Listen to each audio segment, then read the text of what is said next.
இப்பொழுது நிதி அமைச்சர் அவர்கள் தனது சாட்சியத்தை நம்மோடு பகிர்ந்து கொள்கிறார். மரியே வாழ்க. இந்த வார்த்தை சொல்றதுக்கு எனக்கு 50 நாள் ஆச்சு. 50 நாள் எல்லா மேடைகளையும் சொல்ல முடியாத வார்த்தைகள் ஆயிடுச்சு. அதுதான் எனக்கு பெரிய கஷ்டப்பட்டேன். நான் ஒரு 3.5 மாதம் அந்த கேம்பெயின் எல்லாம் போகிற இடத்துல என்னால் இந்த மரியே வாழ்கன்னு சொல்ல முடியல. ஏன்னா வந்து ஒரு காமனான ஒரு பர்சன் ஆகிட்டோம். எல்லா இடத்துலையும் ட்ராவல் பண்ணுறோம். அதை வச்சு ஒரு வீடியோ போட்டு அதை வச்சு ட்ரால் பண்ணி அதை வச்சு பண்ணுவாங்கன்னு சொல்லிட்டு சரி மனசுக்குள்ளே மாதா இருந்தால் போதும், சேசப்பா இருந்தால் போதும்னு சொல்லிட்டு அப்படியே ட்ராவல் பண்ணிட்டு இருந்தால் நான். பட் இன்னைக்கு சொல்ல பார்த்து எனக்கு ரொம்ப மகிழ்ச்சியாக இருந்துச்சு. ஏன்னா என் காலேஜில் எப்போதும் நான் ஈவெண்ட் ஆரம்பிக்க பார்த்து ஒரு அட்ரஸ் பண்ண பார்த்து அம்மா பேர் சொல்லாமல் நான் ஆரம்பித்ததே கிடையாது. இன்றைக்கி உங்கள் முன்னாடி நிற்கிறேன்னா நாட் ஜஸ்ட் தி ஃபினான்ஸ் மினிஸ்டராக நான் இங்கே வரல, ஒரு டிவோட்டியாக சாதாரண மாதாவோட பக்தனாக வந்திருக்கேன். நான் இங்கே முன்னாடி நிற்கிறேன். சாட்சியம் சொல்லணும்னா எனக்கு நாளே பத்தாது. A to Z நான் சொல்லிக்கிட்டே இருக்கணும், டெய்லி சொல்லிகிட்டு இருக்கணும். ஏன்னா நான் வந்து ஒரு வெரி ஹம்பிள் ஸ்டார்ட்லேருந்து வந்த ஆள் நான். அப்போல்லாம் பார்த்தீங்கன்னா ஆஸ் யூஷுவல் இங்கே இருக்கிற அடல்ட்ஸ் மாதிரி 18 years 20 years மாதிரி இப்போ வந்து பார்த்தா நிறைய பேர் அழகாக பைக்கில் நின்றுட்டு செல்ஃபி எடுத்துகிட்டு இருக்காங்க. ஓரமாக நின்றுட்டு அப்படியே ஒரு ஏர்போர்ட்டை பார்த்துட்ருக்குறாங்க. அது மாதிரி இருந்த ஆள் தான் நான். ஏன்னா ரெகுலராக சர்ச்சுக்கு அம்மா கூப்பிட்டு போவாங்க. ஆஸ் யூஷுவல் அவங்கள நின்ன மாதிரி நானும் அங்கே நின்றுட்டு நாள் தான். வந்தோடனே பிதா சுதன் பரிசுத்தாவின்னு சொல்லிட்டு கம்முன்னு போய்டுறது. ஈடுபாடு இல்லாத ஆளாக இருந்தேன் நான். சர்ச்சுக்கு வருவேன், ஃபாதர் பார்த்து உள்ளே போங்கன்னா உள்ளே போவேன். அப்படி இருந்த ஆள் நான். ஒரு ஸ்டேஜுக்கு அப்புறம் ஒவ்வொரு கட்டத்துலேயும் கல்யாணம் ஆச்சு. கல்யாணம் ஆன பிறகு பொறுப்புகள் வருவாங்க இல்லையா, வந்த பிறகு ஃபஸ்ட்டு டைம் ஒரு பயம் வந்துச்சு. ஃபஸ்ட்டு டைம் வாழ்க்கையில் ஒரு பயம். சின்ன குழந்தை பிறக்க போது யார்கிட்ட போய் நிற்கிறதுன்னு தெரில. சரி மாதாட்ட போய் நிற்போன்னு சொல்லிட்டு ஒருத்தர் சொன்னார், மாதாட்ட வேண்டிக்கான்னார். ஏன்னா எல்லாருக்கும் ஒரு ஆசையாக இருக்கும் இல்லையா, மாதாட்ட போய் வேண்டிட்டா குழந்தை நல்லா எந்த ஒரு இஷ்யூ இல்லாமல் அழகாக பிறக்கும்னு சொல்லிட்டு ஃபஸ்ட் டைம் நான் போனேன் பெசன்ட் நகர். அது வரைக்கும் பெசன்ட் நகர் தான் இருக்குது எனக்கு தெரியும், ஆனால் போனதில்லை. ஹோட்டலுக்கு போவேன், சாப்பிடுவேன், ஃப்ரெண்ட்ஸ் கூட போவேன், காலேஜ் விஷயமாக சுற்றிக்கிட்டு இருப்பேன், ஆனால் போனதில்லை. ஏன்னா அப்போ ஒரு ஏஜ் இல்லை, அப்போ வந்து அந்த இது இருக்குல்ல, திமிரு இருக்கு, போகக்கூடாது. இதெல்லாம் மாதா வச்சுருப்பாங்க, எல்லாத்துக்கும் ஒரு அடி கொடுத்தா தான் புத்தி வரும்னு சொல்லுவாங்க இல்லையா. அப்படிப்பட்ட அடி தான் எனக்கு விழுந்துச்சு. 2000 என் மகள் பிறந்த ஒரு 1.5 வருஷத்தில் as usual routine back, college work, construction அப்படின்னு சொல்லிட்டு ஆஸ் யூஷுவல் பிஸியாக ஆனதுனால கோயிலுக்கு போகல. பிறந்தாச்சு, குழந்தை நல்லா இருக்கேன்னு சொல்லிட்டு அதுக்கப்புறம் போகாமல் ஜாலியாக சுற்றிக்கிட்டு இருந்தேன். அப்போது ஒரு நாள் என் மகள் வந்து ரொம்ப சிக்காயிட்டாங்க. 2001 1 year old, 1 year ஹார்ட்லி. என்னன்னு பார்த்தா நிமோனியான்னு சொல்லிட்டாங்க. நிமோனியா, அந்த குழந்தை நம்மகிட்ட பிழைக்கவே அந்த குழந்தை. எவ்வளோ ஹாஸ்பிட்டல், சைல்ட் ட்ரஸ்ட் ஹாஸ்பிட்டல்ஸ் இருக்கும் உங்கள் பக்கத்தில், அங்கே தான் கூப்பிட்டு போய் நானே, ஃபாதர் இல்லை, டாக்டர் ஜெய்பேர் எல்லாம் வாரந்தோறும் நேரம் பார்க்காம அங்கே தான் உட்காந்துட்ருப்போம். வாந்தி எடுத்துக்கிட்டே இருப்பா, லங்ஸ் ஃபுல்லும் சளி இருக்கும், போகாது. அப்போ ஃபாதர் லாரன்ஸ் ராஜ், எங்கள் குடும்ப வக்கீல் மாதிரி ஃபாதர், அவர் வந்து சரி அப்பா நீ ஒரு தடவை போய் பெசநகர் போயிட்டு வா திருப்பினார். சரி பெசநகர் போய் மாதா பார்த்துட்டேன். அப்போ வேண்டிகிட்டு இருக்க பார்த்து ஒருத்தங்க அப்போ தான் மாலை போட்டுட்டு இருந்தார். ஒருத்தர்கிட்ட கூப்பிட்டு கேட்டேன், என்னதுன்னு கேட்டேன். இல்லை நாங்கள் வேளாங்கண்ணிக்கு நடந்து போவோம், ஏதோ ஒரு வேண்டுதல் வச்சுட்டு வா தம்பினார். சரி இது புதுசாக இருக்குது போவோம்னு சொல்லிட்டு வேளாங்கண்ணிக்கு மாலை போட்டுட்டு வேண்டிக்கிட்டேன். சரி வந்தால் பாப்பா நல்லா ஆகிட்டா வேண்டிக்கிறேன்னு சொல்லிட்டு அங்கேருந்து நேராக சைல்ட் ட்ரஸ்ட் ஹாஸ்பிட்டல் போனேன். உடனே டாக்டர் சொன்னார், சரி கிவ் அப் பண்ணுறோம், ஒரு லாஸ்ட்டாக ஒரே ஒரு ஸ்கேன் எடுத்து பார்ப்போம்னு சொன்னார். சரி அவருக்கும் ஹோப் இல்லை, சரி ட்ரை பண்ணுவேன், டிஸ்சார்ஜ் பண்ண சொல்லிட்டார், இதுக்கு மேலே ஒன்றும் முடியாதுன்னு. அப்போ போய் ஸ்கேன் எடுத்து பார்த்துட்டு வெளியே வந்து டாக்டர் சொன்னாங்க, என்னன்னு தெரியல சளி கொஞ்சம் குறையுது, வேணால் நம்ம கொஞ்சம் வெயிட் பண்ணுவோம் அப்படின்னா. எனக்கு ஒன்றும் புரியல, என்னடா இப்போ 1 hour முன்னாடி தான் முடிஞ்சிடுச்சு, கூப்பிட்டு போங்கன்ட்டாங்க, இனிமேட்டு ஒன்றும் முடியாதுன்ட்டாங்கன்னு சொல்லிட்டு சரி அப்படியே கொஞ்சம் வெயிட் பண்ணால் அப்படியே சளி எல்லாம் குறைஞ்சி, லங்ஸ் எல்லாம் குறைஞ்சி ஒரு 1 month டிஸ்சார்ஜ் பண்ணி கூப்பிட்டு வந்துட்டேன். அன்னைக்கு வேண்ட ஆரம்பித்தேன் மாதாட்ட, அன்னைக்கு கோயிலுக்கு நடக்க ஆரம்பித்தேன். இன்னைக்கு வரைக்கும் வேளாங்கண்ணி கோயிலுக்கு நடந்துக்கிட்டு தான் இருக்கேன் மாதாட்ட. ஆகஸ்ட் 29 நான் அங்கே தான் இருப்பேன். மெட்ராஸ்லேருந்து நடந்திருக்கிறேன், பாண்டிச்சேரியிலேருந்து நடந்துருக்கிறேன், கோவாலேருந்து நடந்துட்டுருக்கிறேன். கோவாலேருந்து நடந்த கதைலாம் வேறு கதை. அது ஒரு மாதம் 28 நாள் ஆகும் நடக்கிறதுக்கு. அது எதுக்குன்னு அதை தொடர்ச்சியாக சொல்ல வந்துடுறேன். 2001 அவள் சரியாயிட்டா, திருப்பி புத்தி மாறிடும்ல, திருப்பி பிசி பிசி பிசி பிசி நம்மளே காட்டிப்போம். திருப்பி கோயிலுக்கு போக மாட்டோம், திருப்பி நன்றி சொல்ல மாட்டோம், திருப்பி அவங்கள்ட்ட விசேஷப்பட வேண்ட மாட்டோம், ஏதோ ஒரு சாக்கு போக்கு சொல்லிட்டு வந்துடும். அப்படி ஒரு சுச்சுவேஷன். 2010 ஒரு பெரிய சேஞ்ச் எனக்கு என் லைஃப்பில். திருப்பி எந்த வாழ்க்கையை நான் ஸ்டார்ட் பண்ணணும் 98ல், திருப்பி 2010 திருப்பி ஜீரோலேருந்து ஆரம்பிக்கணும். திருப்பி ஜீரோன்னு நினச்சிங்க, ரொம்ப ஜீரோ. இதோட முடிஞ்சு போச்சு, வில்சன் கதை முடிஞ்சு போச்சு, ரைட் ஆஃப் பண்ணிட்டாங்க, you will be written off, இதெல்லாம் முடிஞ்சிடுச்சு அப்படின்னு சொன்னாங்க. அப்போது திருப்பி அச்சரப்பாக்கம் மாதா ஒருத்தர் சொன்னார், அச்சரப்பாக்கம் இருக்காங்க, நீங்கள் அங்கே போங்க. சரி அப்படி இருந்து, ஏன்னா அந்த அந்த சைடில் வந்து போயிட்டுருக்கேன் நான், வேளாங்கண்ணிக்கு போயிட்டுருக்க பார்த்து நீங்கள் அச்சரப்பாக்கம் போயிட்டு போங்க. நாங்கள் அச்சரப்பாக்கம் போனேன். அந்த அம்மாட்ட பார்த்து ஒருத்தர் சொன்னார், பௌர்ணமி இருக்குது 29 பௌர்ணமி மாதம் வரும், நீங்கள் வந்து படுத்து வேண்டிங்கன்னார். சரி அங்கே போவோம் சொல்லிட்டு, வாழ்க்கை தான் எல்லாம் திருப்பி ஜீரோவில் தான் ஆரம்பிக்குது, ஒரே இடம் மாதாதான்னு சொல்லிட்டு அங்கே போய் படுத்தேன். 3-4 மாதத்தில் ஒரு 5-6 மாதம், 2010 டிசம்பர் ஜீரோவில் ஆரம்பித்த ஆள், 2011 ஜூனுக்குள்ள ஒரு கிட்டத்தட்ட ஒரு 6-7 மாதம் நினைக்கிறேன், அதுக்குள்ள எந்த இன்ஸ்டிடியூஷன் என்கிட்ட இல்லாமல் போச்சோ திருப்பி புது இன்ஸ்டிடியூஷன் உருவாக்கப்பட்டது. 2011 7 மாதத்தில் ஒரு புது இன்ஸ்டிடியூஷனை உருவாக்குறேன். அதை ஸ்டார்ட் பண்ணுறேன், அதை சக்ஸஸ்ஃபுல்லாக ரன் பண்ணிகிட்டு இருக்கிறேன். நிறைய பேர் கமெண்ட் அடிக்கிறாங்க, இல்லை இவரால் ஸ்ரீபெரும்புத்தூரில் அந்த இன்ஸ்டிடியூஷனில் அங்கே யார் படிக்க வருவா, அங்கே இருக்கிற மாணவர்கள் குவாலிட்டி என்ன, டீச்சர்ஸ் எப்படி இருப்பாங்கன்னு சொல்லிட்டு இருந்தாங்க. கடைசியாக பார்த்தா அது இன்றைக்கி அட்டானமஸ் ஆகி இன்றைக்கி டீம்டு யூனிவர்சிட்டி ஸ்டேட்டஸில் போய் நின்றுட்டுருக்கு அந்த இன்ஸ்டிடியூஷன். எப்படிப்பட்ட டிரான்ஸ்ஃபார்மேஷன் பார்த்தீங்கன்னா, 11 ஒன்றுமே இல்லை, பார்த்தா 16 அட்டானமஸ் டீம்டு யூனிவர்சிட்டி ஸ்டேட்டஸ் போய் நிற்குது. இது நடுவில் 2021 இவ்வளோ பிரச்சனைகள் நடுவில் நான் மாதாட போயிட்டு தான் இருந்தேன், தொடர்ச்சியாக போயிட்டு இருப்பேன். 11க்கு அப்புறம் டோட்டலாக மாறிட்டேன். அப்போ என்னோட மதுரையில் திருமதி ரெமிபாய் ஜெய்பேர் அவர்கள் வந்து என்கிட்ட ஒன்று சொன்னாங்க, ஒன்றே ஒன்று உன்கிட்ட இல்லவே இல்லைன்னாங்க. என்னம்மான்னு கேட்டேன். ஒன்றும் இல்லை உங்கள்கிட்ட, நீ கோயிலுக்கெல்லாம் போகிறீங்க. ஏன்னா அவங்க தான் என் தம்பி ஜான்சன் இருக்கார் சத்யபாமாவில், அவர் தான் நான் சொன்னார், அந்தோனியாரை இன்ட்ரடியூஸ் பண்ணி விட்டார்.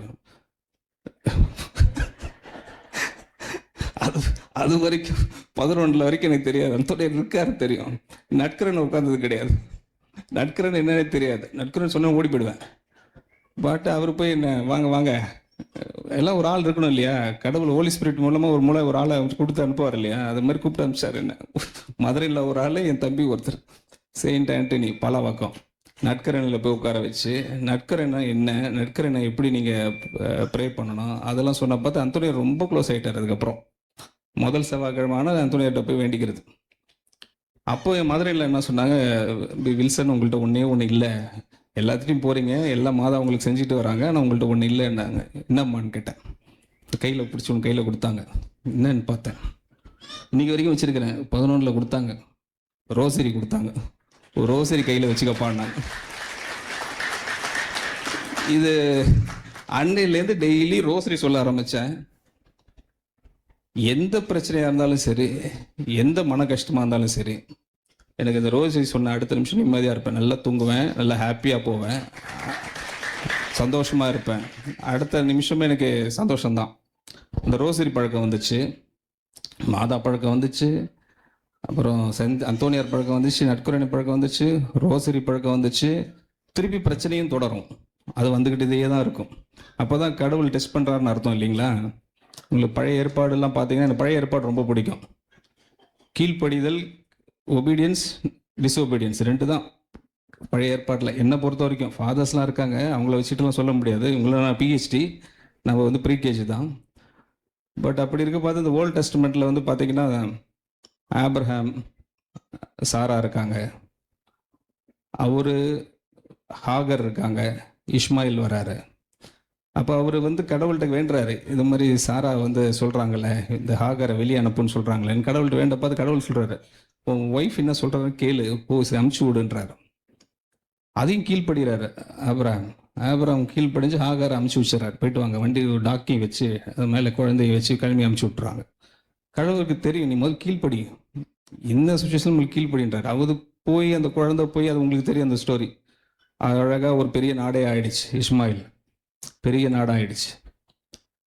அதே மாதிரி அந்த அந்த ரிலேட்டட் ஸ்டோரிஸ்லாம் நான் உள்வாங்கிப்பேன். எந்த சுச்சுவேஷனாக இருந்தாலும் கீழ்ப்படியணும், அழுவக்கூடாது, தம்பட்ட அடிக்கக்கூடாது, கீழ்ப்படியணும்னு சொல்லிட்டு அந்த ஆப்ரஹாம் ஸ்டோரியாக இருக்கட்டும், இல்லை famous story of Joachim and Susanna அந்த ஸ்டோரியாக இருக்கட்டும். சுசானா ஸ்டோரிலாம் நான் டெய்லி படிப்பேன், அது நீங்களாம் படிச்சிருப்பீங்கன்னு நம்புகிறேன். அந்த ஸ்டோரிலாம் ரொம்ப இன்ட்ரெஸ்டிங்காக இருக்கும். யோபு கதைகள் படிப்பேன். கடவுள் எவ்வளவு சோதனை கொடுத்தாலும் அந்த நம்பிக்கை மட்டும் விடாத ஆள் யோபு. கடவுள் கொடுத்தார், கடவுள் எடுத்துக்கிட்டார், கடவுள் மீண்டும் கொடுப்பார்னு சொன்ன யோபு இருக்கார். அதே மாதிரி தான் என் லைஃப்பில் வந்து ஒவ்வொரு இன்சிடெண்ட்டும் அப்படி தான் நான் கடந்து போவேன். ஒவ்வொரு காலகட்டத்திலையும் என் லைஃப் அப்படி தான் ட்ராவல் ஆச்சு. கடைசியாக பார்த்தீங்கன்னா நான் எங்கே வந்து நிற்கிறேன்னா, எல்லாம் முடிஞ்சிருச்சு. சரி, ஒரு கட்டத்தில் ரொம்ப ஃபெட்டப் ஆயிடுச்சு. சரி, என்ன பண்ணலாம், இதுக்கு மேலே நம்மளுக்கு ஒன்றும் அச்சீவ் பண்ணுறதுக்கு ஒன்றும் இல்லைன்னு சொல்லிட்டு நம்ம ஃபாதர் மைக்கேலை கூப்பிட்டுக்கிட்டு, செபஸ்டின் ஃபாதர் ஒன்று இருப்பார் செயின்ட் தாமஸ் இதில் சாந்தோமில், அவரை கூப்பிட்டுக்கிட்டு, சரி ஃபாதர் போதும், லைஃப் முடிஞ்சிருச்சு, இனிமேட்டு வேஸ்ட், எல்லாம் பார்த்தாச்சு, கடவுள் நிறைய கொடுத்துட்டார், வாங்கன்னு சொல்லிட்டு கூப்பிட்டு போனேன். எங்கே கூப்பிட்டு போனேன்னா சாந்தம் ஆர்ச்சி பிஷப் அவர்கிட்ட போனோம். அவர்கிட்ட போய் உட்காந்து என்னென்னு கேட்டார். ஒன்றும் இல்லை பிஷப், ஒரு விஷயம், நான் எல்லா சொத்தையும் கோயிலுக்கு எழுதி வச்சிடலான்றேன். அவர் ஸ்டண்ட் ஆகிட்டார். சாட்சி இவர், இன்னொருத்தர் செபஸ்டின். என்ன ஆச்சு வில்சன், என்ன ஆச்சுன்னாரு. இல்லை ரொம்ப முடிஞ்சிருச்சு, நான் இப்போ எல்லாம் பார்த்துட்டேன், சாட்டிஸ்ஃபிகேஷன் லெவல் அதிகமாகிடுச்சு, எனக்கு போதும், எல்லாம் தான் வச்சுங்க. வேண்டாம் வேண்டாம், கொஞ்சம் டைம் எடுத்து சொல்லுங்கன்னாரு. இல்லை இல்லை வச்சுங்க, நீங்கள் இன்ட்ரெஸ்ட் இல்லைன்னா சொல்லுங்கள், நான் உங்களுக்கு செங்கல்பட்டு நீதிநாதன் பிஷப்பை கொடுத்துட்றேன். அதே சரி, என்னடா ஃபாதர் உடனே வாங்கலையே, பிஷப் வாங்கலையே, சொத்தெல்லாம் கொடுத்துட்டு நம்ம பேசாமல் வேற எங்கே போயிடலாம் சொல்லிட்டு ஒன்று இவர் கூட இவர் செபஸ்டின் கூப்பிட்டு வெளியே வந்தானே, ஒரு வாரம் டைம் எடுத்துங்கண்ணே, இதை வேண்டுங்கண்ணே. இல்லைப்பா போதும் ஃபாதர், போர் அடிக்குது, ஒரே ரொட்டீன் லைஃப் ஆயிருக்கு காலேஜ் அதுன்னு சொல்லிட்டு. திடீர்னு பார்த்தா ஒரு அழைப்பு. உங்களுக்கு தெரியும் நான் எங்கே நிற்கிறது காரணம், ஒரு அழைப்பு வருது. ஒருத்தர் அழைக்கிறாங்க, வாங்க அப்படின்றாங்க. என்னடா அது புதுசாக ஒன்று இருக்குன்னு சொல்லிட்டு நாங்கள் போகிறேன். அங்கே போனால் honourable chief minister now for us everyday is a தலைவர், அவர் கூப்பிட்றாரு. கூப்பிட்டு அவர்கிட்ட நான் டிஸ்கஸ் பண்ணுறோம், என்ன பண்ணுறீங்க அப்படின்றாரு. எல்லாம் பண்ணுறேன், போர் அடிச்சிச்சு நான் வாழ்க்கையில், என்ன ஒன்றும் பண்ணலான்றேன். இங்கே வாங்க, பப்ளிக் லைஃப்பில் போய் நிறைய சர்வ் பண்ண வேண்டியது இருக்குது, நிறைய விஷயம் இருக்குது, உங்களுக்குன்னு ஒரு தொகுதி வச்சுருக்கேன்றார். என்னென்னு கேட்டால், ஆர்கே நகர் தொகுதிக்கு போங்கன்னாரு. அங்கே தான் நீடு அதிகமாக இருக்குது, தேவை அதிகமாக இருக்குது, கல்வியோட நீடு அதிகமாக இருக்குது, ஏழைகள் நிறையா இருக்காங்க, உங்களோட தேவை அங்கே தேவை இருக்குது, நீங்கள் போங்கன்னார். அப்படியே அண்ணான்னு சொல்லிட்டு சரி அங்கே போனேன். அப்புறம் உங்களுக்கு தெரியும் ஹிஸ்ட்ரியில் என்ன நடந்துச்சு தெரியும். ஆர்கே நகரில் ஜெயித்தோம், ஆட்சியை பிடிச்சோம், இன்னைக்கு ஃபினான்ஸ் மினிஸ்டராக நிற்கிறேன். இது என்ன சொல்கிறதுனே தெரியல. ஒரு ஆள் வேண்டாம் வேண்டாம்னு சொல்லி எங்கேயோ போனால் கூட மாதா பிடிச்சி இழுத்துட்டு வந்து உட்கார வச்சிடுறாங்க. அதுதான் நான் சட்டமன்றத்தில் சொன்னேன், தலைவரை வச்சுக்கிட்டு எதிர்கட்சி தலைவர்கள் நல்லா எல்லாரும் வச்சு சொன்னேன், சட்டமன்றத்திலே சொன்னேன், பழைய ஏற்பாட்டுக்கு ஒரு ஜோசப், புதிய ஏற்பாட்டுக்கு ஒரு ஜோசப், தமிழ்நாட்டுக்கு ஒரு ஜோசப்னு சொன்னேன். நான் ஏன் இதெல்லாம் உங்களுக்கு சொல்றேன்னா, ஒரு மனுஷனோட வாழ்க்கை எப்படி பாருங்க, இறக்கத்தின் கடவுள்னுவாங்க நம்ம கடவுள். என் மேல என்ன இறக்கம்னு தெரியல அவருக்கு. நானும் வேண்டாம் வேண்டாம் வேண்டாம்னு சொல்லிட்டு விட்டுட்டு போயிடலான்னு சொல்லிட்டு பார்த்து, இல்லை மாதா பிடிச்சி கூப்பிட்றாங்க, சேசப்பா பிடிச்சி கூப்பிட்றாங்க. நம்பிக்கை துரோகத்தை பார்த்துருக்கேன் என் வாழ்க்கை அதெல்லாம் ஒரு கஷ்டம். நம்பிக்கை துரோகம், உச்சக்கட்ட நம்பிக்கை துரோகம். ஏன்னா நம்ம சிங்கிளாக இருக்கிறோம் இல்லையா, அதனால என்ன பண்ணுவாங்க, என் சொத்தை எடுக்கிறதுக்கு நிறைய பேர் பிளான் பண்ணுவாங்க, வருவாங்க, கேட்பாங்க, நம்ம மாட்டேன்னு சொல்லுவோம், உடனே தப்பான விஷயங்கள்லாம் சொல்லுவாங்க, கஷ்டப்பட்டிருக்கோம். அதனால தான் ஒரு தடவை ஃபெட்டப் ஆகிட்டு, இதெல்லாம் யாருக்குமே தெரியாது, ஃபாதர் அசோசியேஷன் மட்டும் தான் தெரியும் நான் என்ன கஷ்டப்பட்டுட்டு இருக்கேன்னு. அதனால தான் ஃபெட்டப் ஆகி போனால் பணமும் வேண்டாம், காலேஜும் வேண்டாம், எல்லாம் எடுத்து வச்சுட்டு கொடுத்துட்டு போயிடலான்னு போயிட்டு இருந்தால, இல்லை கடவுள் யார் மூலமாக, தலைவர் மூலமாக கூப்பிட்டு இங்கே வாங்க, உங்களுக்கு தேவை இருக்குது, இங்கே போங்க, நிறைய பேருக்கு செய்யணும். இப்போ என்ன ஆயிருக்கு, ஜெயிச்சோம், வந்தோம், இன்னைக்கு பார்த்தீங்கன்னா ஆர்கே நகர்லேருந்து 200 பேர் படிக்கிறாங்க நம்ம காலேஜில். 200 பேர் ஸ்டூடெண்ட்ஸ். எவ்வளோ ஏழை மாணவர்களாக இருக்காங்க, 200 பேர் படிக்கிறாங்க. நம்மளோட ஹாஸ்பிட்டல், பனிமலர் ஹாஸ்பிட்டலில் எல்லாருக்கும் இலவச சிகிச்சை போயிட்டுருக்கு. நான் மட்டும், கடவுள் மட்டும் அந்த டிசிஷன் எனக்கு இவர் மூலமாக, தலைவர் மூலமாக கொடுக்கலன்னா எனக்கு ஆர்கே நகர்னு தெரியாது, அந்த 200 பேர் மக்களும் தெரியாது, கடவுள் என்ன பிளான் வச்சிருக்காரு யாருக்கும் தெரியாது. அப்போ ஒரே விஷயம், கீழ்ப்படிதல். சுச்சுவேஷனுக்கு கீழ்ப்படியணும். அதை தான் நான் கற்றுக்கிட்டேன். எப்போ இருந்தாலும் கீழ்ப்படியணும், கீழ்ப்படியணும், கீழ்ப்படியணும், கீழ்ப்படியணும். Faith, patience, perseverance. கீழ்ப்படிஞ்சால் போதும், கடவுளுக்கு அது போதும். அதனால் உங்கள் எல்லாருக்கும் நான் சொல்கிறது, have trust on the almighty God. நான் பெரிய ஆள் கிடையாது, நானும் சாதாரண ஆள், பாவம் பண்ண ஆள் தான். ஆனால் கடவுள்கிட்ட சரண்டர் ஆகிடுவேன். நேராக போய் ஃப்ளாட்டாக விழுந்துருவேன், மன்னிச்சிருங்கன்னு விழுந்துருவேன். அவ்வளோ. இங்கே யாரும் புத்தி போய் சொல்லலாம் வரல, சாட்சி சொல்லணும்னு ஆசைப்பட்டேன். எங்கே இருந்தாலும் எங்கே வந்திருக்குன்னு எனக்கு தான் தெரியும், ஃபாதருக்கு தெரியும், இப்போ உங்கள் எல்லாருக்குமே தெரியும். அதனால் மீண்டும் ஒரு முறை உங்களுக்கு எல்லாருக்கும் happy feast for Saint Thomas. God bless you. Peace to you all. நன்றி, வணக்கம், தேங்க்யூ.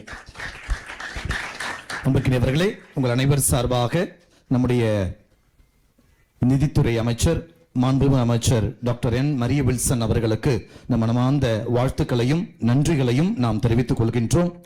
அவர் வேளாங்கண்ணிக்கு நடப்பதை பற்றி சொன்னார். 25வது ஆண்டில் அவர் நடந்து கொண்டிருக்கிறார். 25வது வருஷம், ஆல்மோஸ்ட் 25 இயர்ஸா வேளாங்கண்ணிக்கு நடந்து போய் கொண்டிருக்கிறார். அதுதான் உண்மை. மிகப்பெரிய ஒரு சாதனை. எப்போதுமே எளிமையாக, சிம்பிளாக எல்லோரோடும் பழகக்கூடியவர். இந்த ஆண்டு நான் 40 மாணவர்களை சேர்த்திருக்கின்றேன். அவர் 200 ஆர்கே நகருக்கு சொன்னாரு. என் வழியாக காலேஜுக்கு போயிருக்கிறவங்க 40 பேர் இந்த ஆண்டு. நான் இதுவரை ஒரு 15 ஆண்டுகளாக இப்படி 40 போட்டீங்கன்னா ஒரு 200 300 பேர் அங்க படிச்சிருக்கிறாங்க. அதில் ஒரு சிலர் இலவசமாக படித்திருக்கிறார்கள். ஸோ இப்படி நமக்காக மிக சிறப்பாக எப்போதும் இருப்பவர், நல்ல ஜெப உணர்வு கொண்டவர் நம்முடைய அமைச்சர் அவர்கள். இந்த வேளையில் மீண்டும் ஒரு முறை உங்கள் அனைவர் சார்பாக அவரை வாழ்த்துகின்றோம், பாராட்டுகின்றோம். தோமா மலையில் அவருக்காக நாம் ஜெபித்துக் கொள்கின்றோம். தோமையாருடைய பரிந்துரை, மாதாவுடைய பரிந்துரை எப்போதும் அவருக்கு இருக்க வேண்டும். எல்லா சவால்களையும் அவர் வெல்லுவார். தோமாவின் மீண்டும் ஒரு சாட்சியை இந்த இடத்தில் சொல்லுவார். அப்படிப்பட்ட நாட்கள் நிச்சயம் வெகு தொலைவில் இல்லை. கடவுள் அவரோடு எப்போதும் இருக்கிறார் என்கிற நம்பிக்கையை இந்த வேளையில் நாம் தருகின்றோம். உங்களை நாங்கள் வாழ்த்துகின்றோம், பாராட்டுகின்றோம். God bless you, sir. Thank you.